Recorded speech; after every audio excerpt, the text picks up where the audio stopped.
सपुत्रकस्य सपरिवारवर्गस्य सबान्धवस्य आयुष्याभिवृद्ध्यर्थम् अस्माकं सह कुटुम्बानां योग क्षेम स्थैर्य धैर्य वीर्य विजय अभय आयुः आरोग्य ऐश्वर्य अभिवृद्धि सिद्ध्यर्थं मम धर्म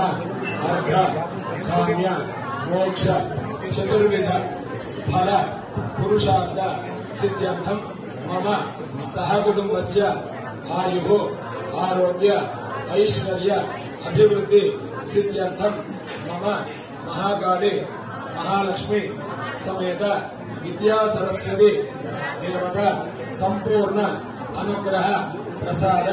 सिद्ध्यर्थं मम राजद्वारे राजमुखे सर्वदा समस्त संकल्पित कार्य निर्विघ्नता